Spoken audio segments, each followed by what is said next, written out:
नमस्कार दोस्तों, स्वागत है आपका हमारे यूट्यूब चैनल जरधारी क्लासेस में।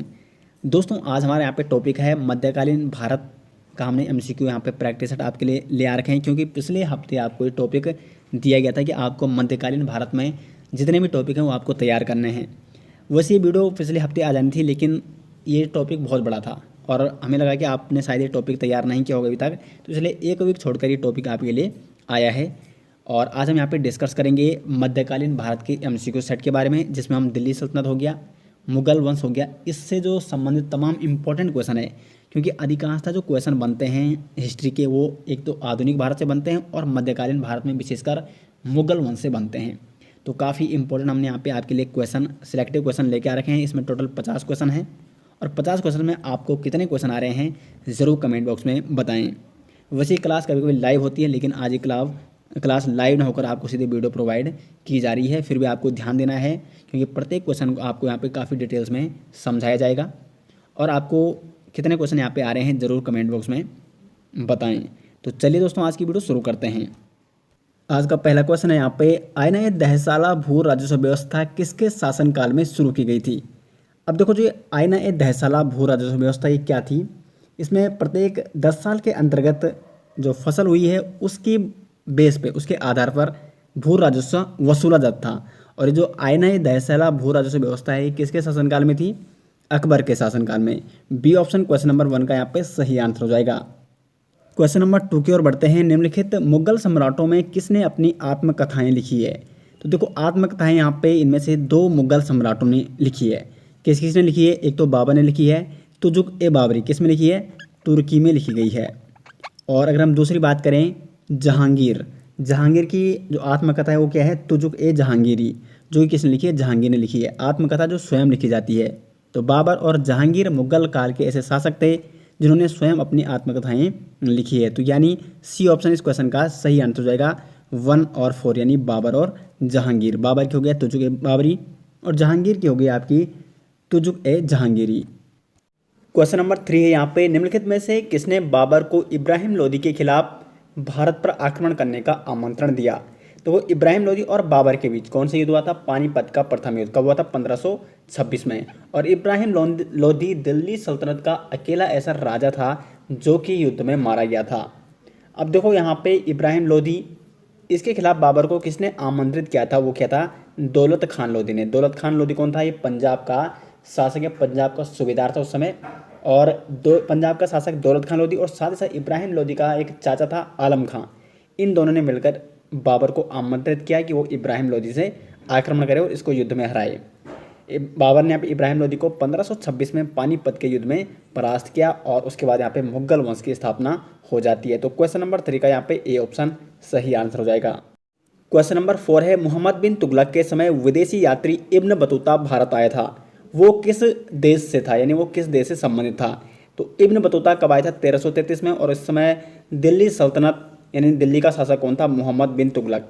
मोहम्मद बिन तुगलक के दरबार में आया था विदेशी यात्री इब्न बतूता 1333 में, जो कहाँ का था, मोरक्को का था। डी ऑप्शन यहाँ पे सही आंसर हो जाएगा। और मोहम्मद बिन तुगलक ने उसको 1342 में कहाँ भेजा था, अपना राजदूत बनाकर चाइना भेजा था। तो डी ऑप्शन क्वेश्चन नंबर 4 का यहाँ पे सही आंसर हो जाएगा। क्वेश्चन नंबर 5 है, अकबर के शासनकाल में भू राजस्व सुधारों के लिए कौन उत्तरदायी था। देखो अब अकबर के शासनकाल में जो भू राजस्व सुधार थे, जैसे आपका जाप्ती हो गया, कनकुत प्रणाली हो गया, आईन ए दहसाला, जिसके अंतर्गत पिछले 10 सालों के आधार पर भू राजस्व लिया जाता था। तो भू राजस्व सुधार हुए अकबर के शासनकाल में, काफ़ी अच्छे इसमें सुधार हुए थे। और इसमें जो प्रमुख उत्तरदायित्व या प्रमुख भूमिका निभाई थी वो किसने निभाई थी, टोडरमल, जो कि अकबर के 9 रत्नों में से एक था टोडरमल। बी ऑप्शन यहाँ पे क्वेश्चन नंबर 5 का सही आंसर हो जाएगा। भू राजस्व सुधारों में जो अकबर के शासनकाल में हुए उसमें महत्वपूर्ण भूमिका निभाई थी टोडरमल ने। क्वेश्चन नंबर 5 है, अकबर द्वारा बनवाए गए उपासना भवन का नाम क्या था। उपासना भवन या आप कह सकते हैं प्रार्थना भवन। तो अकबर ने यहाँ पे 1575 में एक उपासना यानी प्रार्थना भवन बनाया जिसका नाम था इबादत खाना। सी ऑप्शन यहाँ पे सही आंसर हो जाएगा। और इस इबादत खाने में उसने सभी धर्मों के लोगों को वहाँ पे अनुमति दी थी कि वो वहाँ पे जा सकते थे। और सभी धर्मों को एकत्रित कर उसने उसे क्या नाम दिया, सुलह ए कुल। क्या क्या उसने, सुलह ए कुल, यानी वहाँ पे सभी धर्म आपस में वहाँ पे आपस में चर्चा परिचर्चा कर सकते थे। और इस उपासना भवन यानी प्रार्थना भवन की स्थापना 1575 में की गई थी फतेहपुर सीकरी में, और इसका नाम क्या था? इबादत खाना। सी ऑप्शन क्वेश्चन नंबर 6 का यहाँ पे सही आंसर हो जाएगा। क्वेश्चन नंबर 7 है, सिजदा एवं पाबोस प्रथा का आरंभ किसने किया? तो सिजदा और पाबोस प्रथा क्या थी? सिजदा का मतलब होता है घुटनों के बल बैठकर सुल्तान के सामने सर झुकाना, और पाबोस प्रथा के अंतर्गत क्या होता? पेट के बल लेटकर सुल्तान के पैर चूमना। तो सिजदा और जो पाबोस प्रथा, इसका प्रारंभ किया था दिल्ली सल्तनत के जो शासक था बलबन। ये किससे संबंध था? गुलाम मोहन से था बलबन। तो इसने सिजदा एवं पाबोस प्रथा का आरंभ किया था। सी ऑप्शन क्वेश्चन नंबर 7 का यहाँ पे सही आंसर हो जाएगा। क्वेश्चन नंबर 8 है, बाबर ने अपनी आत्मकथा तुजुक ए बाबरी किस भाषा में लिखी थी? तो तुजुक ए बाबरी जो कि बाबर की एक आत्मकथा है, ये किस भाषा में लिखी गई है? तुर्की में लिखी है बाबर ने। बी ऑप्शन सही आंसर हो जाएगा। और बाद में इसका फारसी में अनुवाद किसके शासनकाल में किया गया? अकबर के शासनकाल में। तुजुक ए बाबरी का फारसी में अनुवाद किसके शासनकाल में हुआ? अकबर के शासनकाल में। जबकि बाबर ने तुजुक ए बाबरी जो अपनी आत्मकथा है वो किस भाषा में लिखी है? तुर्की भाषा में लिखी है। क्वेश्चन नंबर 9 है यहाँ पे, द्वार समुद्र किस वंश की राजधानी थी? तो द्वार समुद्र यहाँ पे होयसल वंश की राजधानी थी। ये जब यहाँ पे दिल्ली सल्तनत में अलाउद्दीन खिलजी का शासन था, उसने जो दक्षिण भारत अभियान किए थे जिसमें उसने देवगिरी को जीता था, वारंगल को जीता था, तो उन्हीं में से दक्षिण भारत का एक प्रमुख राजवंश था होयसल राजवंश, जिसकी राजधानी कहाँ थी? द्वार समुद्र थी। ए ऑप्शन यहाँ पे क्वेश्चन नंबर 9 का राइट आंसर हो जाएगा। क्वेश्चन नंबर 10 है यहाँ पे, निम्नलिखित में से किस युद्ध में तोपों का पहली बार उपयोग किया गया? तो यहाँ पे पानीपत का जो प्रथम युद्ध हुआ था किसके बीच हुआ था? 1526 में बाबर और इब्राहिम लोदी के बीच। यहाँ पे इब्राहिम लोदी मारा जाता है और बाबर यहाँ पे स्थापना करता है मुगल वंश की। तो बाबर ने सर्वप्रथम पानीपत का प्रथम युद्ध में तोपों का यहाँ पे पहली बार प्रयोग किया था, और साथ ही साथ उसमें उसने यहाँ पे तुगलमा नीति प्रयोग की थी। तुगलमा युद्ध नीति उसने किस युद्ध में प्रयोग की थी? किस में की थी? पानीपत के प्रथम युद्ध में। और साथ ही साथ उसने अपनी जो आत्मकथा है तुजुक ए बाबरी, उसमें लिखा है कि जब उसने पहली बार युद्ध किया था कौन सा? जब उसने भेरा का किला पर आक्रमण किया था। भेरे के किले पर जब उसने आक्रमण किया था उस समय सर्वप्रथम उसने बारूद का प्रयोग किया था। और इन युद्धों में अगर हम बात करें तो तोपों का पहली बार प्रयोग उसने कब किया था? पानीपत के प्रथम युद्ध में। यानी ए ऑप्शन क्वेश्चन नंबर 10 का यहाँ पे सही आंसर हो जाएगा। क्वेश्चन नंबर 11 है यहाँ पे, मोहम्मद बिन तुगलक ने अपनी राजधानी दिल्ली से कहाँ हस्तांतरित की? तो मोहम्मद बिन तुगलक ने जो राजधानी दिल्ली से स्थानांतरित की उसने कहाँ की? दौलताबाद। दिल्ली में पहले तुगलक वंश की राजधानी थी, उसके बाद मोहम्मद बिन तुगलक आता है, उसने अपनी राजधानी दिल्ली से देवगिरी महाराष्ट्र में स्थानांतरित की, और देवगिरी का नाम उसने क्या रखा? यहाँ पे दौलताबाद रखा। अब इसका मुख्य कारण क्या था कि उसने दौलताबाद यहाँ पर राजधानी स्थानांतरित की? क्योंकि एक तो दक्षिण भारत पर अपनी बेहतर स्थिति यानी बेहतर नियंत्रण चाहता था, और दूसरा कारण था मंगोल आक्रमण से दिल्ली की सुरक्षा। लेकिन ये सारी योजनाएं उसकी विफल हुई और बाद में ये पुनः दिल्ली पर या दिल्ली में अपनी राजधानी स्थापित कर देता है 1 या 2 सालों में। तो दिल्ली से दौलताबाद जो कि पहले देवगिरी हुआ करता, कहाँ है? महाराष्ट्र में है। दिल्ली से दौलताबाद किसने अपनी राजधानी स्थानांतरित की? मोहम्मद बिन तुगलक ने। क्वेश्चन नंबर 12 यहाँ पे, चंदावर का युद्ध किन राजाओं के बीच हुआ था? चंदावर का युद्ध हुआ था 1194 में। किस किस के बीच हुआ था?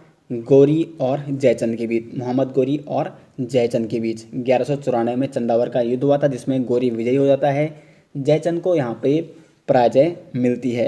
अब देखो गौरी के अगर हम प्रमुख युद्धों की बात करें तो गौरी का ऐसा पहला आक्रमण जब वो भारत में हारा था तो वो हुआ था 1178 में। इसका ये तीसरा आक्रमण था भीमदेव द्वितीय जो कि गुजरात के पाटन का शासक था। 1178 में जब इसने यहाँ पे तीसरा आक्रमण किया था भारत में भीमदेव के खिलाफ, तो इसमें गौरी पहली बार हारा था भारत में। इससे पहले अगर हम प्रथम आक्रमण की बात करें गौरी की, तो उसने मुल्तान के विरुद्ध 1175 में अपना पहला आक्रमण किया था, ये उसने जीता था। लेकिन 1178 में ये तीसरे युद्ध में अपना हार जाता है। उसके बाद तराइन के प्रथम युद्ध की बात करते हैं 1191 में 1191 में पृथ्वीराज चौहान के मध्य और जो गौरी है मोहम्मद गौरी और पृथ्वीराज चौहान के मध्य युद्ध होता है। इस युद्ध में इसको पराजय स्वीकारनी पड़ती है और उसके बाद 1192 में द्वितीय लड़ाई होती है किसकी? तराइन की। लेकिन इस युद्ध में फिर मोहम्मद गौरी जीत जाता है, पृथ्वीराज चौहान परास्त होता है। फिर 1194 में चंदावर का युद्ध होता है मोहम्मद गौरी और जयचंद के बीच। तो क्वेश्चन नंबर 12 का डी ऑप्शन यहाँ पे सही आंसर हो जाएगा।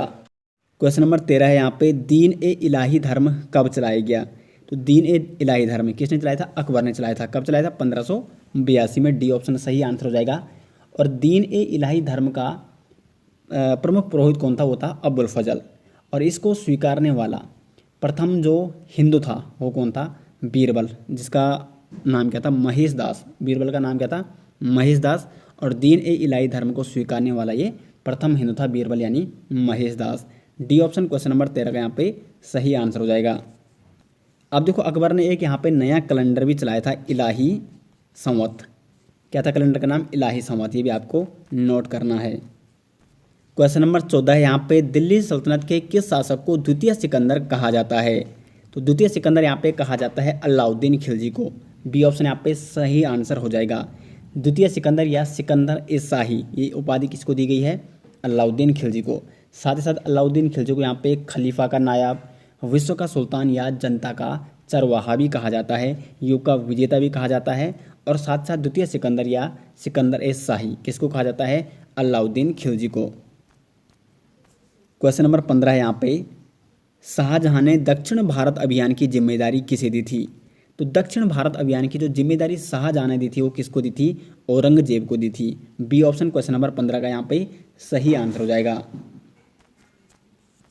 क्वेश्चन नंबर 16 यहाँ पे, देवरा का युद्ध कब हुआ। तो देवरा का जो युद्ध होता है वो होता है 1659 में। अब देखो जब शाहजहां था राजा तो उसके बाद यहाँ पे उत्तराधिकारी युद्ध शुरू हो जाता है, किस किसके बीच, औरंगजेब और दारा सिकों के बीच। क्योंकि शाहजहां ने अपने पुत्र दारा सिकों को यहाँ पे उत्तराधिकारी घोषित किया। उसके बाद सबसे प्रथम जो औरंगजेब और दारा सिकों के बीच युद्ध होता है उसका नाम है धर्मट का युद्ध। कब हुआ था, 1658। उसके बाद 1658 में ही सामूगढ़ का युद्ध होता है। और उसके बाद 1659 में किसका युद्ध होता है, देवरा का युद्ध। देवरा के युद्ध में जो दारा सिको है वो मारा जाता है। और उसके बाद यहाँ पे शासक कौन बन जाता है, औरंगजेब बन जाता है। सी ऑप्शन, देवरा का युद्ध कब हुआ था, 1659 में। क्वेश्चन नंबर 17 यहाँ पे, अलाउद्दीन खिलजी ने अपने किस सेनापति को दक्षिण भारत अभियान की जिम्मेदारी दी थी। दक्षिण भारत अभियान, अलाउद्दीन खिलजी। तो इसने जो दक्षिण भारत अभियान की जिम्मेदारी दी थी वो दी थी मलिक कफूर को। इसका एक प्रमुख सेनापति था मलिक कफूर।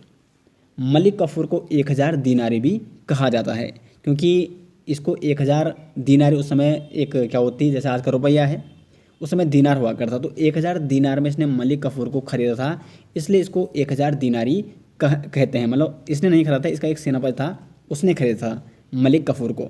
तो मलिक कफूर को अलाउद्दीन खिलजी ने दक्षिण भारत अभियान की जिम्मेदारी दी थी।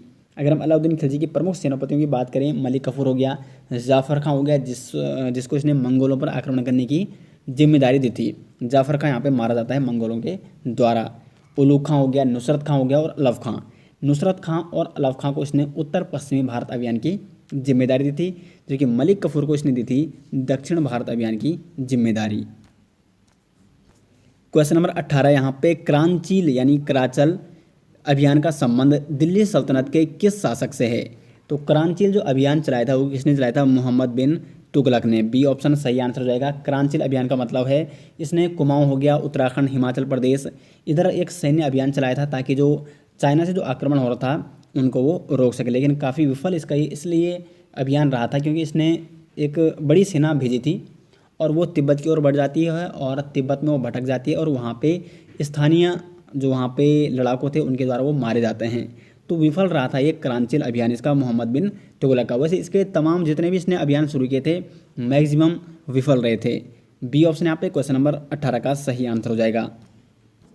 क्वेश्चन नंबर 19 है यहाँ पे, विजयनगर का सबसे योग्य शासक कृष्णदेव राय का संबंध किस वंश से है।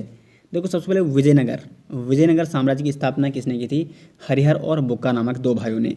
तो विजयनगर साम्राज्य का एक वंश था जिसका नाम था तुलुग वंश, और इसी वंश से संबंधित था आपका कृष्णदेव राय, जो कि विजयनगर का सबसे योग्य शासक इसको माना जाता है। ये बाबर का समकालीन था और बाबर ने भी कहा था, किसने, बाबर ने अपनी आत्मकथा में लिखा है कि दक्षिण भारत का सबसे जो योग्य शासक था वो कौन था, कृष्णदेव राय। और ये किस वंश से था, तुलुग वंश से। और किस साम्राज्य से संबंध था, विजयनगर साम्राज्य से। बी ऑप्शन यहाँ पे सही आंसर हो जाएगा। इसके दरबार में 8 विद्वान थे तेलुगु के, जिनको क्या कहा जाता है, अष्टदिग्गज। तो क्वेश्चन बन सकता है कि अष्टदिग्गज किस शासक के दरबार में थे, कृष्णदेव राय के दरबार में। किस जो अष्टदिग्गज थे किस भाषा के महान ज्ञाता थे, तेलुगु भाषा के महान ज्ञाता। बी ऑप्शन यहाँ पे सही आंसर हो जाएगा क्वेश्चन नंबर 19 का। क्वेश्चन नंबर 20 है यहाँ पे, मोहम्मद गौरी को भारत में प्रथम हार किसके विरुद्ध मिली थी? तो मोहम्मद गौरी सबसे पहले इसने प्रथम आक्रमण किया था 1175 में, किस पर? मुल्तान के विरुद्ध। वहाँ पे ये जीत जाता है। 1176 में ये सिंध पर विजय पाता है। तीसरा आक्रमण जो इसका होता है 1178 में, गुजरात के पाटन का राजा था भीमदेव द्वितीय। बी ऑप्शन यहाँ पे सही आंसर हो जाएगा। भीमदेव द्वितीय से ये बुरी तरह पराजित हो जाता है मोहम्मद गौरी, और ये इसकी भारत में प्रथम हार थी। तो मोहम्मद गौरी को भारत में प्रथम हार किसके विरुद्ध झेलनी पड़ी? भीमदेव द्वितीय, जो कि गुजरात के पाटन का शासक था। क्वेश्चन नंबर 21 है यहाँ पे, गुलाम वंश के किस शासक को हातिम ताई की उपाधि दी गई है? हातिम ताई का मतलब होता है उदार हृदय वाला, और गुलाम वंश का जो शासक था कुतुबुद्दीन ऐबक, जिसने गुलाम वंश की स्थापना की थी, गुलाम वंश की नींव रखी थी, इसको कहा जाता है हातिम ताई, यानी उदार हृदय वाला। साथ ही साथ इसको कुरान खां भी कहा जाता है, क्योंकि इसको कुरान का बहुत अच्छा नॉलेज था। कुरान को जानने वाले को क्या कहा जाता है? कुरान खां कहा जाता है। तो कुतुबुद्दीन ऐबक को कुरान खां भी कहा जाता है। साथ साथ लाख बख्श भी इसको उपाधि दे रखी है। लाख बख्श का मतलब होता है लाखों का दान देने वाला। लाख बख्श हो गया, हातिम ताई हो गया, और कुरान खां, ये उपाधि किसको दी गई है? कुतुबुद्दीन ऐबक को, जो कि गुलाम वंश का संस्थापक माना जाता है जिसे। क्वेश्चन नंबर 22 है यहाँ पे, एकता प्रणाली व्यवस्था। एकता प्रणाली व्यवस्था शुरू करने वाला दिल्ली सल्तनत का प्रथम शासक। एकता प्रणाली किसने शुरू की थी? ये की थी इल्तुतमिश ने। ठीक है, इल्तु से आप ध्यान रख सकते हो, इक्ता, इल्तु इक्ता। इल्तुतमिश जो कि दिल्ली सल्तनत का शासक था, इल्तुतमिश, उसने एकता प्रणाली व्यवस्था शुरू की थी। अभी एकता प्रणाली व्यवस्था क्या होती थी? इसके अंतर्गत राज्य के जो अधिकारी हैं, जो सैनिक हैं, उनको नगद वेतन के बदले क्या दिया जाता था? भूमि दी जाती थी। जो सरकार के पास, यानी जो राजा के पास भूमि है, उसको दिया जाता था किसके बदले? वेतन के बदले। तो वेतन के बदले भूमि देना, इसको कहते हैं एकता प्रणाली व्यवस्था। तो ये किसने शुरू की थी? दिल्ली सल्तनत के किस शासक ने? इल्तुतमिश ने। सी ऑप्शन क्वेश्चन नंबर 22 का यहाँ पे सही आंसर हो जाएगा। क्वेश्चन नंबर 23 है यहाँ पे, बहमनी साम्राज्य की राजधानी कहाँ है? बहमनी साम्राज्य दक्षिण भारत का एक प्रमुख साम्राज्य था, और इसकी राजधानी थी गुलबर्ग। ए ऑप्शन 23वां का सही आंसर हो जाएगा। और देखो, बहमनी साम्राज्य की स्थापना किसने की थी? हसन गंगू ने, जिसका नाम क्या था? अलाउद्दीन बहमन शाह के नाम से ही शासक बना। हसन गंगू मूल नाम। इसने, हसन गंगू ने, यानी अलाउद्दीन बहमन शाह ने बहमनी साम्राज्य की नींव रखी थी, स्थापना की थी, और राजधानी कहाँ बनाई थी? Gulbarga. A option question number 23 का यहाँ पे सही आंसर हो जाएगा। क्वेश्चन नंबर 24 है, महमूद गजनवी। महमूद गजनवी के बारे में काफ़ी अच्छे से आप जानते होंगे। 17 बार इसने भारत पर आक्रमण किया था, और इसका जो सबसे चर्चित आक्रमण, सोमनाथ मंदिर को उसने लूटा था। तो महमूद गजनवी के साथ भारत में कौन आया था? तो भारत में यहाँ पे आया था एक प्रसिद्ध अरबी लेखक अलबरूनी। अलबरूनी भारत कब आए थे? किसके साथ आया था? महमूद गजनवी के साथ। और अलबरूनी की एक प्रमुख पुस्तक है किताबुल हिंद, जिसमें 80 अध्याय हैं। किताबुल हिंद, जिसमें इतिहास की बहुत सारी जानकारियाँ प्राप्त होती है। तो महमूद गजनवी के साथ आया था अलबरूनी, जो कि एक अरबी लेखक था। क्वेश्चन नंबर 25 है यहाँ पे, सांकेतिक मुद्रा। सांकेतिक मुद्रा या प्रतीक मुद्रा का प्रचलन किसने किया था? तो सांकेतिक मुद्रा का प्रचलन किया था यहाँ पे मोहम्मद बिन तुगलक ने। यहाँ पे जो बरनी है, उनके अनुसार इसने जो सांकेतिक मुद्रा का प्रयोग किया था वो सिक्के थे तांबे के, जबकि जो इसके शासनकाल में इब्न बतूता आया था 1333 में मोरक्को से, उसके अनुसार ये सिक्के थे कांस्य के, कांस्य के सिक्के। अब देखो, इसने जो सांकेतिक मुद्रा का प्रचलन किया था मोहम्मद बिन तुगलक ने, इसमें इसको काफ़ी नुकसान हुआ, क्योंकि जो अन्य मतलब जो जनता थी, या जो तांबे का या कांसे का काम करते, उन्होंने स्वयं वो सिक्के ढालने शुरू किए, और स्वयं कहीं भी जो नकली सिक्के वो वहाँ पे चलने शुरू हो गए। नकली का मतलब जाली सिक्के। तो स्वयं जाली सिक्के लोगों ने ढालने यहाँ पे शुरू किए गए थे, जिससे काफ़ी नुकसान हुआ था इसके शासन को। तो मोहम्मद बिन तुगलक, जिसने सांकेतिक मुद्रा या प्रत्येक मुद्रा चलाई थी, और वो सिक्के किसके थे? तांबे या कांसे के। सी ऑप्शन 25 का यहाँ पे सही आंसर हो जाएगा। क्वेश्चन नंबर 26 है यहाँ पे, कुतुब मीनार किस प्रसिद्ध शासक ने पूरा किया? यानी कुतुब मीनार का निर्माण किस प्रसिद्ध शासक ने पूरा किया था? देखो, कुतुब मीनार की नींव किसने रखी थी? कुतुबुद्दीन ऐबक ने, जो कि गुलाम वंश का संस्थापक था। कुतुबुद्दीन ऐबक ने इसकी नींव रखी थी, लेकिन इसका निर्माण पूरा किसके शासनकाल में हुआ था? इल्तुतमिश। बी ऑप्शन यहाँ पे सही आंसर हो जाएगा। इल्तुतमिश ने कुतुब मीनार का निर्माण पूरा किया था। और कुतुब मीनार का जीर्णोद्धार किसने कराया था? पुनः निर्माण किसने कराया था? क्योंकि उसकी जो चौथी बिल्डिंग थी वो उसमें बिजली गिरने के कारण वो उसमें क्षति हो गई थी। तो उसका पुनरुद्धार कराया था फिरोज तुगलक ने। क्वेश्चन नंबर 27 है यहाँ पे, दिल्ली सल्तनत के किस वंश के सुल्तानों ने सबसे अधिक समय तक शासन किया था? तो सबसे अधिक जो शासन किया था ये क्या था यहाँ पे, तुगलक वंश ने। कब से कब तक? 1320 से लेकर 1412 तक। और दिल्ली सल्तनत में जितने भी वंश आए, अगर हम बात करें गुलाम वंश की, उसके बाद यहाँ पे खिलजी वंश की, तुगलक वंश की, सैयद वंश की या लोधी वंश की, तो सबसे ज़्यादा जो शासन का लंबा रहा वो किसका रहा? तुगलक वंश का, 1320 से लेकर 1412 तक। और तुगलक वंश की स्थापना किसने की थी? गयासुद्दीन मोहम्मद तुगलक ने, गाजी मलिक जिसको कहा जाता है। क्वेश्चन नंबर 28 है यहाँ पे, आगरा नगर की स्थापना निम्नलिखित में से किसके द्वारा की गई? तो आगरा नगर यहाँ पे बसाया था 1504 में। किसके द्वारा बसाया गया था? सिकंदर लोधी द्वारा। डी ऑप्शन यहाँ पे सही आंसर हो जाएगा, सिकंदर लोधी, जो कि लोधी वंश का एक सबसे इसको मतलब सर्वश्रेष्ठ शासक माना जाता है लोधी वंश का। लोधी वंश की स्थापना किसने की थी? बहलोल लोधी। लोधी वंश जो कि एक अफगान शासक थे, लोधी अफगान के।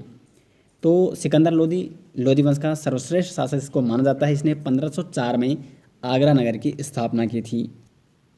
क्वेश्चन नंबर 29 है यहाँ पे, विजयनगर के शासकों में सबसे महान किसे माना जाता है? तो विजयनगर जिसकी स्थापना किसने की थी? विजयनगर साम्राज्य की हरिहर तथा बुक्का नामक दो भाइयों ने। और इस विजयनगर साम्राज्य में एक राजवंश आता है तुलु वंश, जिसका सबसे महान शासक हुआ कृष्णदेव राय। इसको विजयनगर का सबसे महान शासक कहा जाता है। और बाबर ने भी अपनी आत्मकथा में इसके बारे में लिखा है कि दक्षिण भारत का जो सबसे महान शासक था वो कौन था?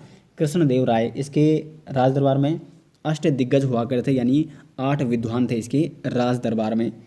तेनालीराम आपने सुना होगा, उनकी कहानी आपने बचपन में पढ़ी होगी, तेनालीराम। तेनालीराम इसका एक अष्ट दिग्गजों में से एक प्रमुख दिग्गज था कृष्णदेव राय का। साथ साथ अल्मी पेडन्ना तेलुगु का महान विद्वान, वो भी कृष्णदेव राय के अष्ट दिग्गजों में शामिल था। तो कृष्णदेव राय विजयनगर साम्राज्य का सबसे महान शासक था। क्वेश्चन नंबर 30 है यहाँ पे, बाजार विनिमय प्रणाली आरंभ की गई थी।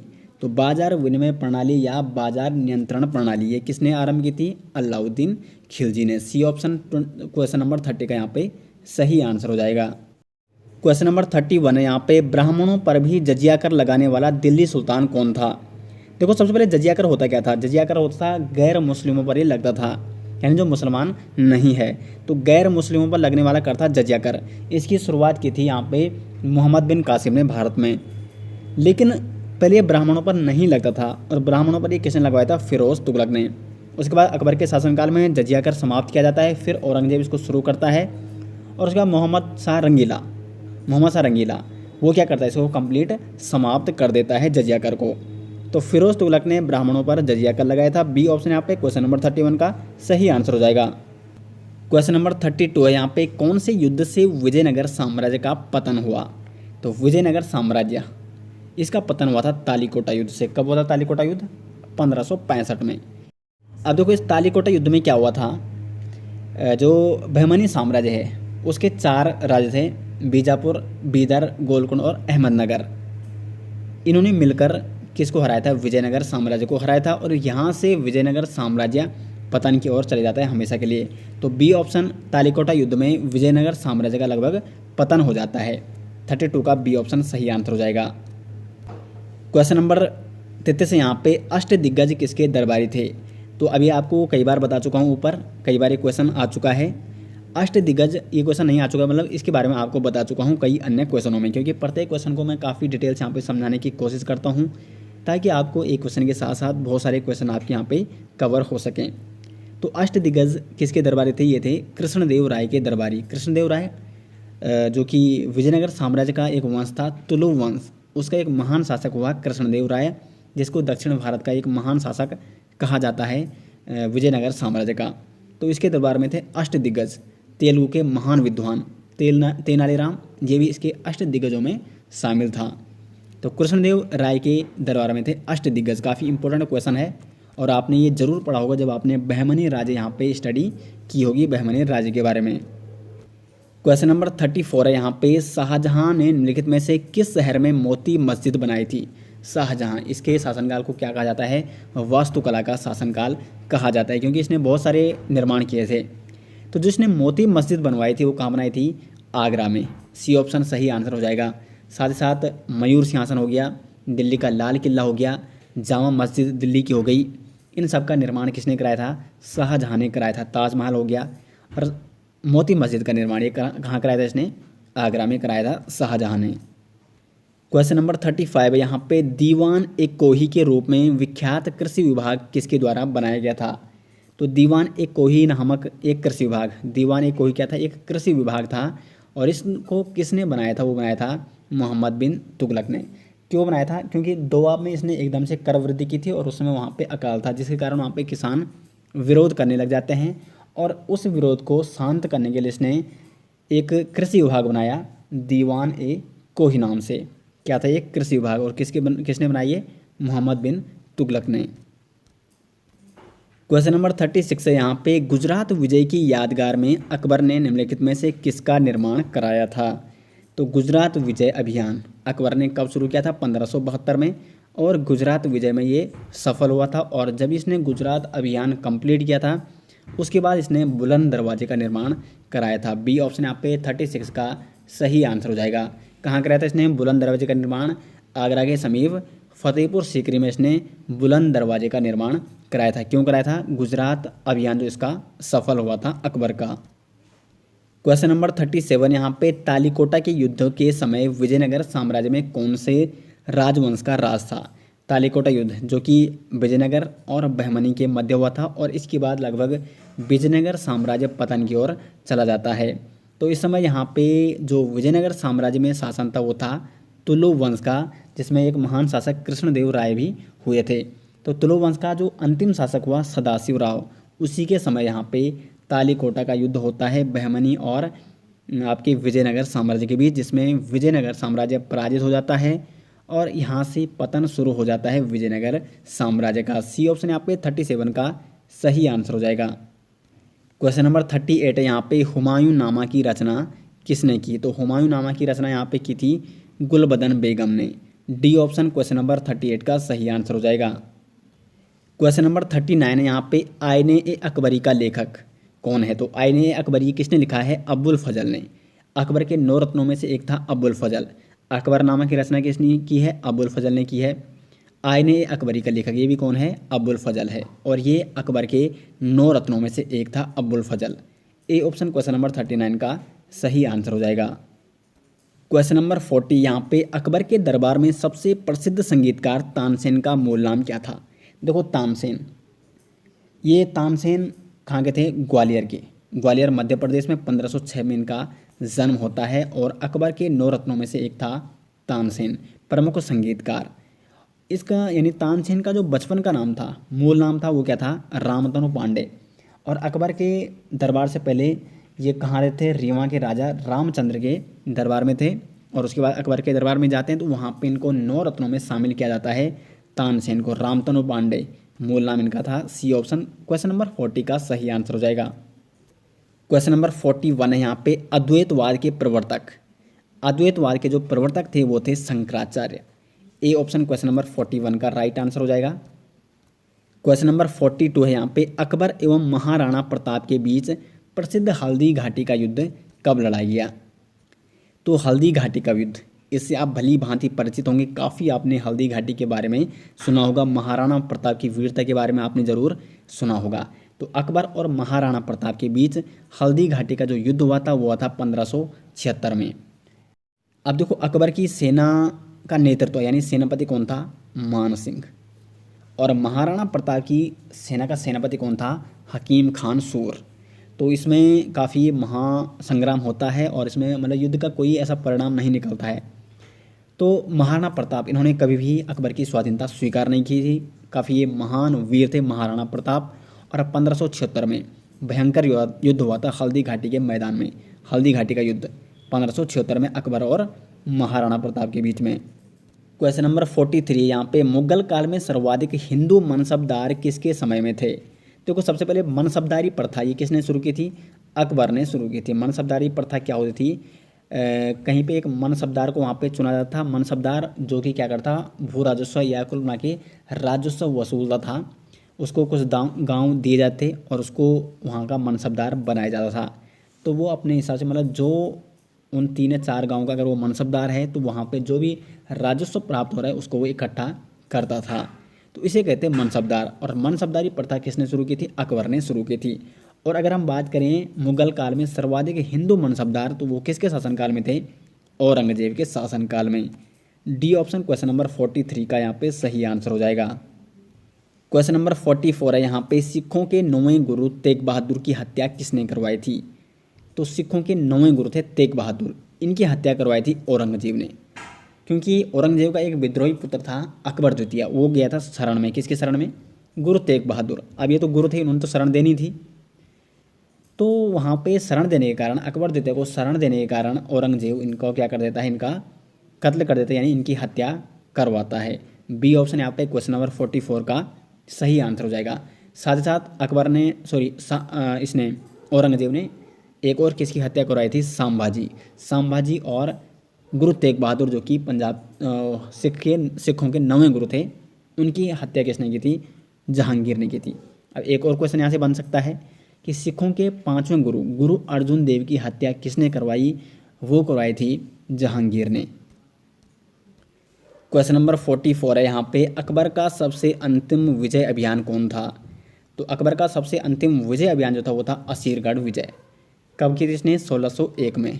खानदेश जो कि दक्षिण भारत का एक देश था, खानदेश के खिलाफ इसने 1601 में अंतिम युद्ध लड़ा था अपना, असीरगढ़ विजय। तो ये इसका लगभग अंतिम अभियान था। और उसके बाद 1604 के आसपास, 1605 में, ठीक है, 1605 में अकबर की मृत्यु हो जाती है। क्वेश्चन नंबर 46 है, अंतिम रूप में जजिया कर समाप्त करने वाला मुगल बादशाह। जजिया कर के बारे में आपको बता चुका हूँ, गैर मुस्लिम कर था, यानी मुसलमानों के अलावा अन्य व्यक्तियों पे लगता था जो गैर मुस्लिम थे। जजिया कर की शुरुआत किसने की थी? मोहम्मद बिन कासिम ने। उसके बाद फिरोज शाह तुगलक ने इसको ब्राह्मणों पर भी लगाया था। अकबर के शासनकाल में जजिया कर समाप्त किया जाता है, औरंगजेब के शासनकाल में पुनः ये लगाया जाता है, और अंतिम रूप से जजिया कर को समाप्त किसने किया था? मोहम्मद शाह रंगीला ने। क्वेश्चन नंबर 47 है यहाँ पे, वह प्रसिद्ध जैन आचार्य कौन थे जिनको अकबर ने बहुत सम्मानित किया था? देखो, अकबर ने जो प्रार्थना सभा इबादत खाना बनाया था उसमें सभी धर्मों के लोगों को उसने इकट्ठा किया था। सभी धर्मों के जो विशेष धर्म ज्ञाता थे वो उसकी वहाँ पे उस ग्रुप में रहते थे। इबादत खाने में सभी धर्मों के विशेष ज्ञाताओं को शामिल किया जाता था, वो अपनी अपनी वहाँ पे चर्चा करते थे। तो जैनाचार्य कौन थे उस समय? वहाँ पे जो जैन धर्म से थे वो थे हरिविजय सूरी। और हरिविजय सूरी को इन्होंने जगत गुरु की उपाधि दी थी। किसने? अकबर ने हरिविजय सूरी को जगत गुरु की उपाधि तक दी थी। तो वह प्रसिद्ध जैन आचार्य कौन थे जिनको अकबर ने बहुत सम्मानित किया? हरिविजय सूरी। क्वेश्चन नंबर 48 है, शाहजहां के शासनकाल के अंतिम वर्षों में हुए उत्तराधिकारी के युद्धों का क्रम क्या था? तो शाहजहां के शासनकाल के अंत में जब उसका अंत समय आया तो वहाँ पे उत्तराधिकारी युद्ध होने लग गया था, क्योंकि पहले ही एक अफवाह फैल गई थी कि शाहजहां मर चुका है। तो उससे पहले सबसे पहले जो उत्तराधिकारी युद्ध होता है वो होता है बहादुरपुर युद्ध। किसके बीच होता है? ये होता है शाह शुजा और शाह सुलेमा के बीच। उसके बाद धर्मट का युद्ध होता है, ये होता है आपका औरंगजेब और दारा सुकोह के बीच। कब होता है? अप्रैल 1658 में। उसके बाद सामूगढ़ का युद्ध, ये भी 1658 में होता है, जून। और देवराय का युद्ध होता है 1659 में, 1659 में। और 1659 में देवराय के युद्ध में दारा सिकोह को औरंगजेब इसकी हत्या कर देता है, और उसके बाद औरंगजेब यहाँ पे शासक बन जाता है, मुगल शासक। तो सबसे पहले यहाँ पे युद्ध होता है बहादुरपुर का, उसके बाद धर्मट का युद्ध, उसके बाद सामूगढ़ का युद्ध, और उसके बाद देवराय का युद्ध। क्वेश्चन नंबर 49 है, अकबर के संरक्षक बैरम खान का पतन कब हुआ था? क्वेश्चन एक बनता है, अकबर का संरक्षक कौन था? बैरम खान था, ठीक है। और इसका पतन यानी इसकी मृत्यु कब हुई? 1560 में। 49 का यहाँ पे सी ऑप्शन सही आंसर है। और आज का अंतिम क्वेश्चन है, पर्दा शासन पेटीकोट गवर्नमेंट या पेटीकोट प्रथा 1560 से 64 ईस्वी के लिए जिम्मेदार अतका खेल या हरम दल की सर्व प्रमुख सदस्य थी। तो जो पर्दा शासन था उसकी प्रमुख, इसको हरम दल भी कहा जाता था, पेटीकोट शासन भी इसको कहा गया। उसकी प्रमुख सदस्य कौन थी? महम अनगा। इन्होंने अकबर को बचपन में पाला था, क्योंकि अकबर बचपन में अपने माता पिता के साथ तो रहा नहीं था, तो महम अनगा ने उसको पाला था। और लगभग इस बीच में जो ये पर्दा शासन रहा था इस बीच अकबर मतलब किसकी सुंदरता अधिकांश महम अनगा की। और उसके बाद यहाँ पे इस मतलब महम अनगा ने काफ़ी यहाँ पे षड्यंत्र किए थे। विशेषकर जो बैरम खान था अकबर का संरक्षक, उसने काफ़ी हेल्प की थी अकबर की, लेकिन लास्ट में उसको भी मरवा दिया गया। सब चाल किसकी थी, वो महम अनगा की थी।